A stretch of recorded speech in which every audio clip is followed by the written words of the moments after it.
Down the grand staircase of the Lockwood estate came the soft patter of 2 sets of bare feet. The twins, 5 years old, dressed in matching designer pajamas, eyes sharp as glass, not smiling. At the bottom of the stairs, she stood waiting. Edna, mid-50s, pressed uniform, calloused hands that had rocked other people's babies, longer than her own.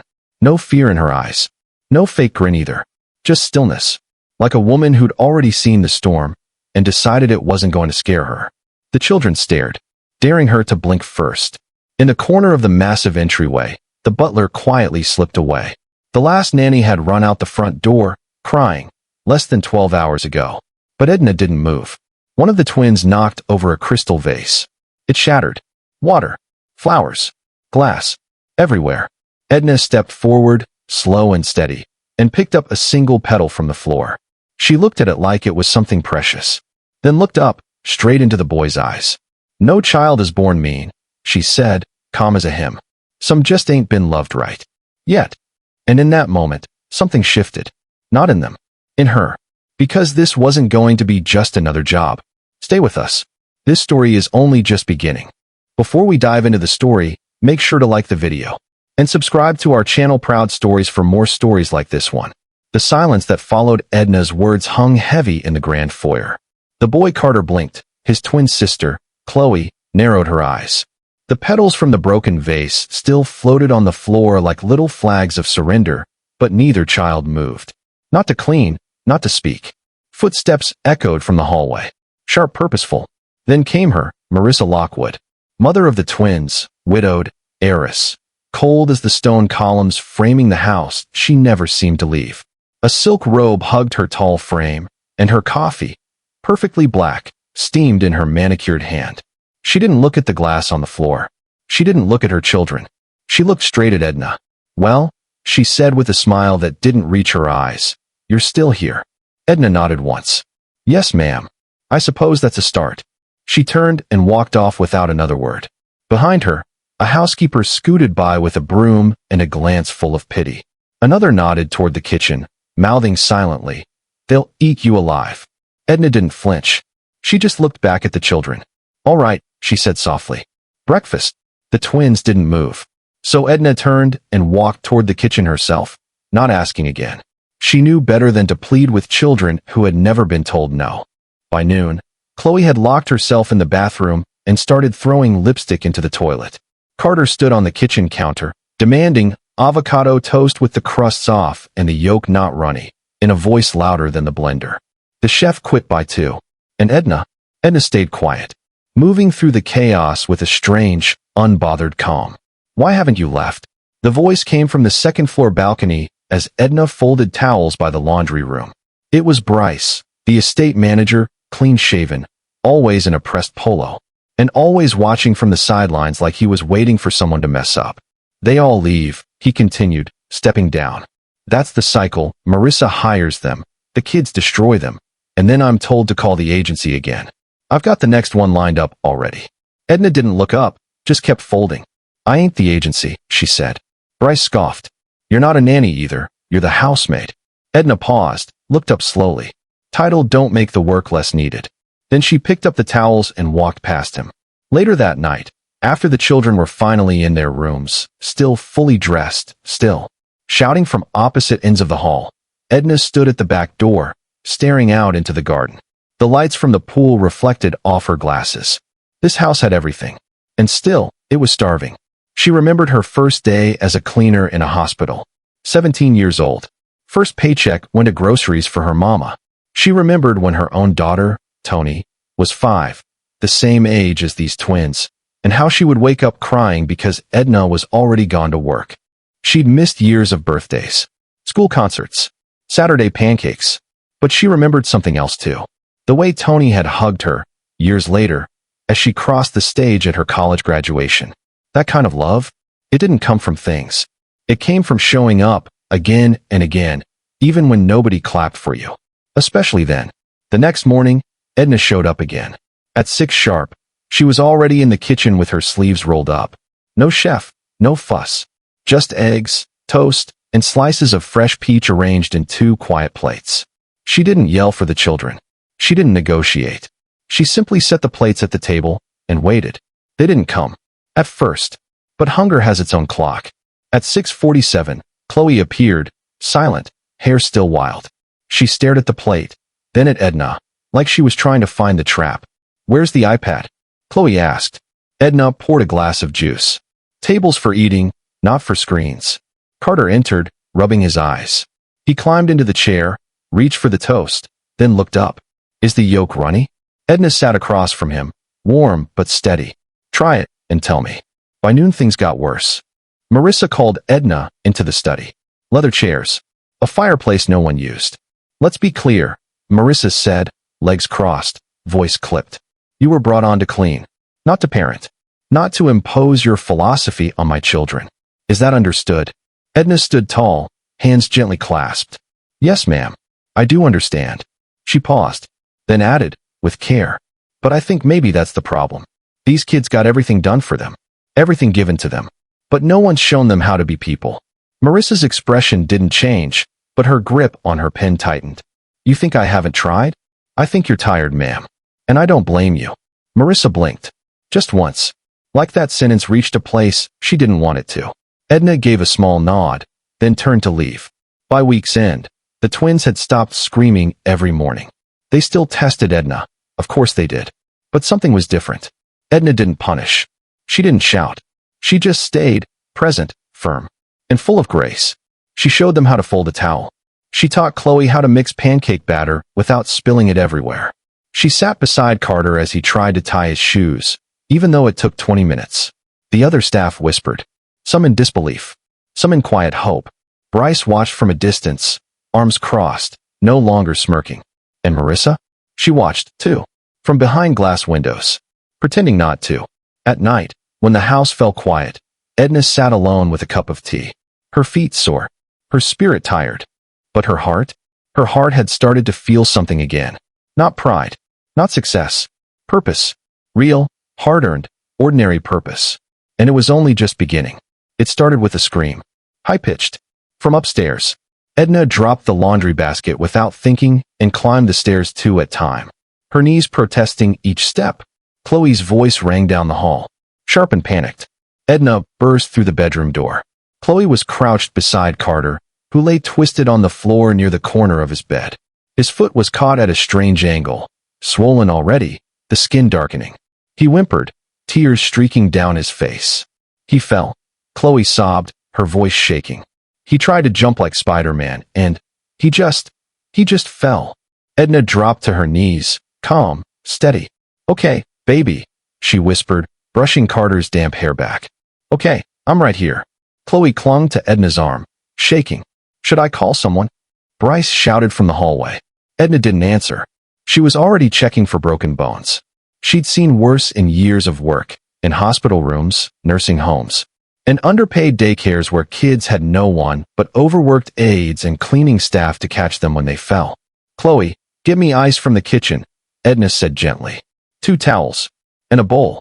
Chloe blinked, confused. But shouldn't I? You can do it, Edna said, locking eyes with her.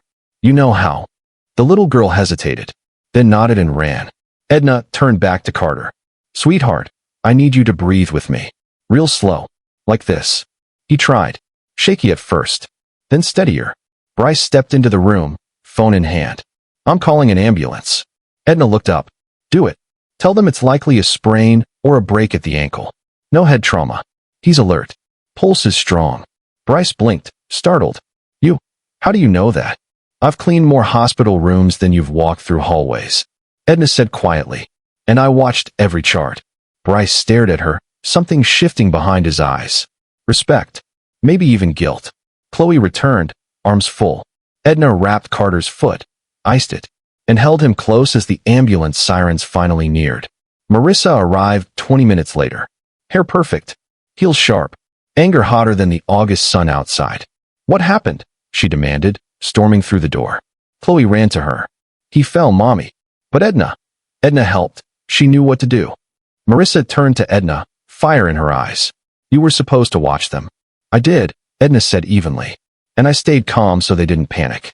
He's going to be okay. That's not your call to make, Marissa snapped. But before Edna could answer, Carter spoke. He was on the gurney now, paramedics adjusting his leg. "Don't be mad at Edna," he said softly, eyes shining. "She held me, like you used to." The room went quiet. The paramedic gave Marissa a polite nod. "You've got a good one here." A lot of folks panic. She didn't. Kept your boys steady before we got here. Marissa looked at Edna, and for the first time, she really saw her. Not as help, not as a cleaner, not even as a stand-in. As a woman who had stood in the fire and didn't run. A woman who stayed. That night, after the hospital cleared Carter to come home with a cast and crutches, the family returned to a quieter house. Chloe climbed into Edna's lap without a word. Carter rested his head on Edna's shoulder as she rubbed his back. And Marissa stood by the wall, arms crossed, but not in judgment. In thought. "You're not what I expected," she finally said. Edna looked up. "Neither are your children." Marissa's lips twitched. Almost a smile. Then she sat across from Edna and asked, quietly, "How did you do it?" Edna thought for a moment, then spoke gently, as if explaining something sacred.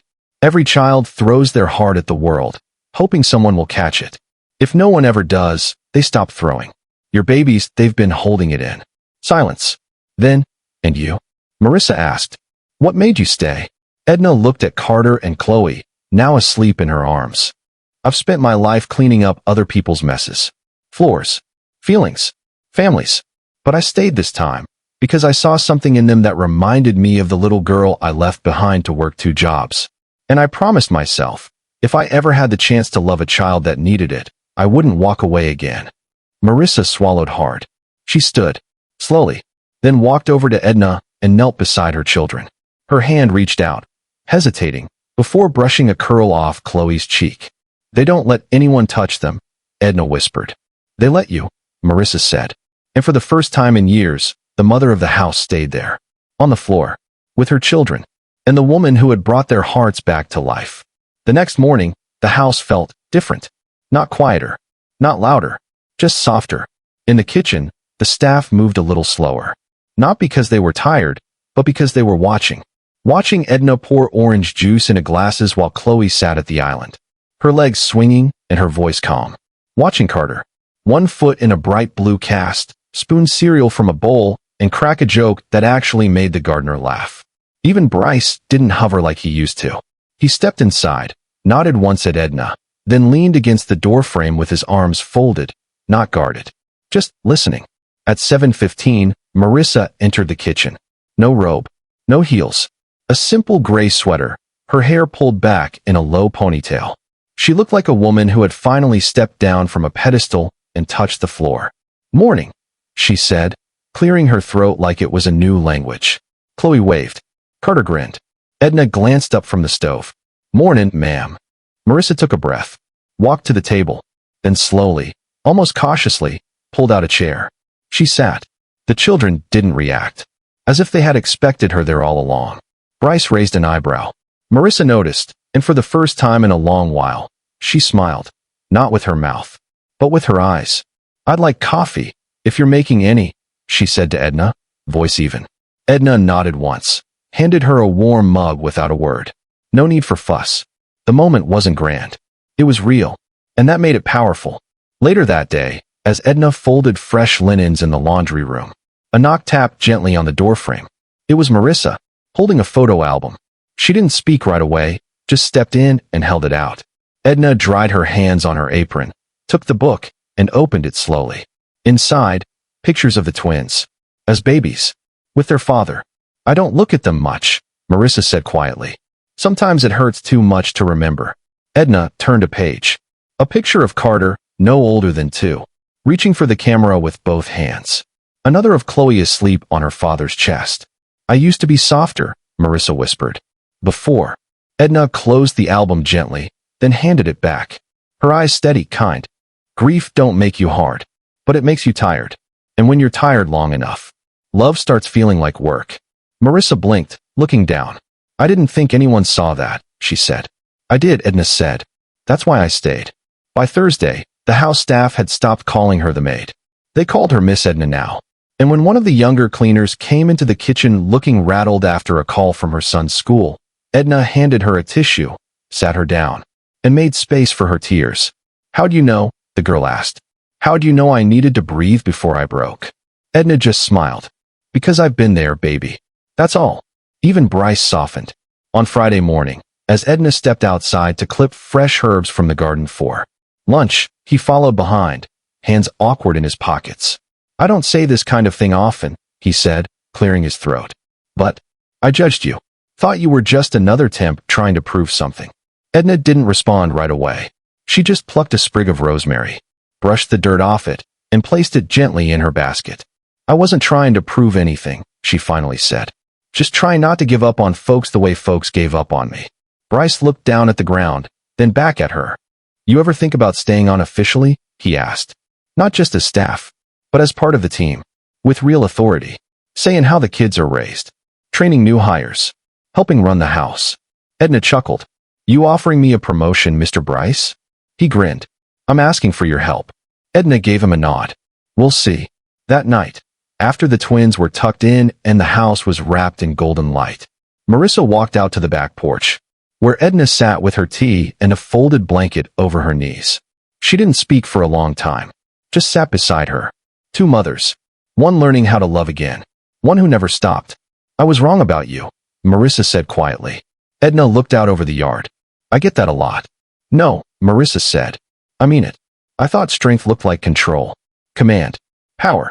But you showed me that sometimes, real strength looks like sitting still, listening, letting someone be messy until they find their way.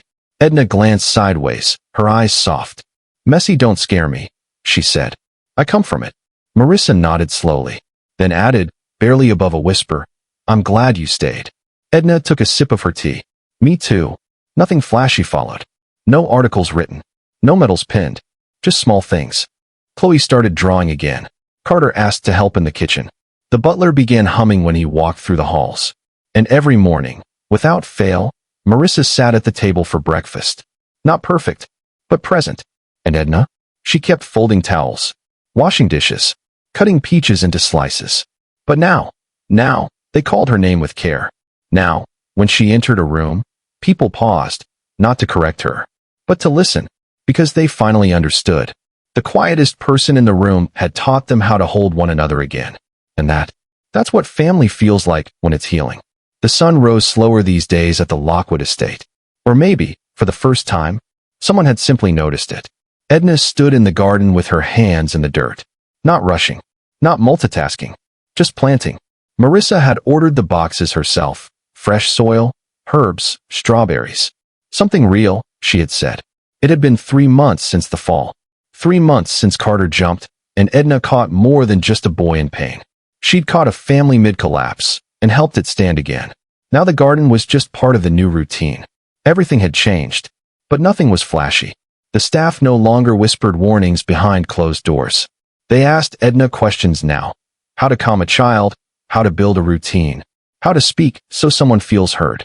And she answered, in that quiet way of hers, steady as sunrise. Even the twins were different. Still wild. Still full of fire. But it burned warmer now. Carter, cast-free but careful, sat cross-legged at the kitchen table most afternoons, reading books without being told. Chloe had started writing stories about brave girls who fixed broken kingdoms.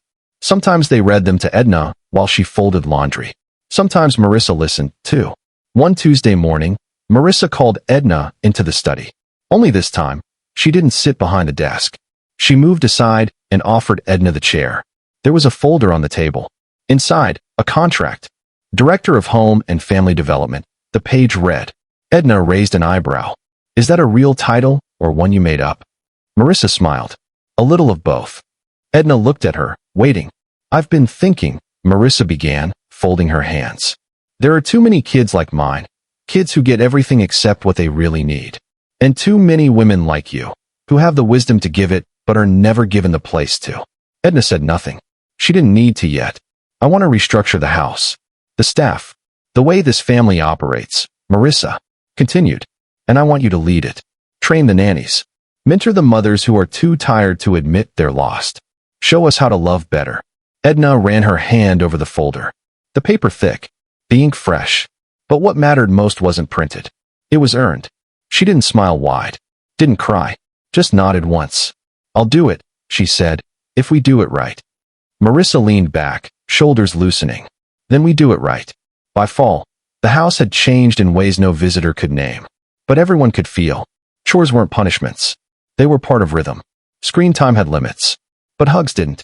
The staff met once a week, not for schedules or rules, but to share how everyone was really doing.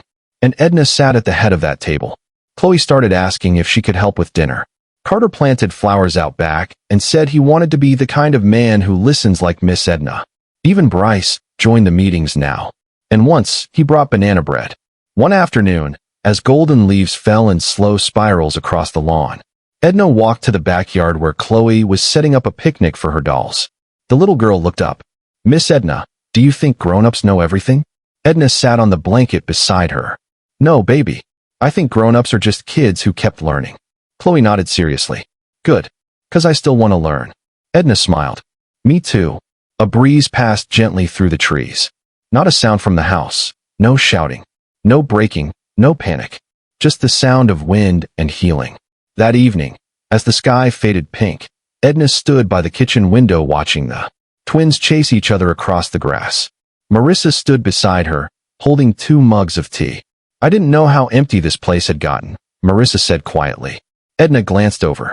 It's not empty now. No, Marissa whispered. It's full. And it's because of you. Edna didn't answer, just sipped her tea. Later, when the children were in bed and the lights dimmed across the estate, Edna stepped out onto the porch alone. She breathed in deep earth, soap, cinnamon from somewhere inside. The kind of air that tells you you're home, not because of bricks, but because of people. From the garden to the halls, from the kitchen table to the laughter in the yard, Edna had done more than fix a broken home. She had restored a way of life, slow, loving, honest. And now, the woman who once folded sheets in silence sat at the center of a home that finally knew what it meant to be a family. Not because she demanded it, but because she showed them. Day after quiet day. Love without noise. Strength without show. And roots, deep in the soil, steady, strong, and here to stay. Because when one woman stays long enough to care, everything can grow again. Have you ever known someone who changed everything just by staying? Not with big words or grand gestures, but with quiet strength. With love that didn't ask for credit. Maybe it was someone like Edna. Maybe it was you, who showed up for you when you needed it most. We'd love to hear your story in the comments. If this touched your heart, share it. And if you believe in quiet heroes, subscribe. Because some stories don't need noise to be powerful. They just need to be told.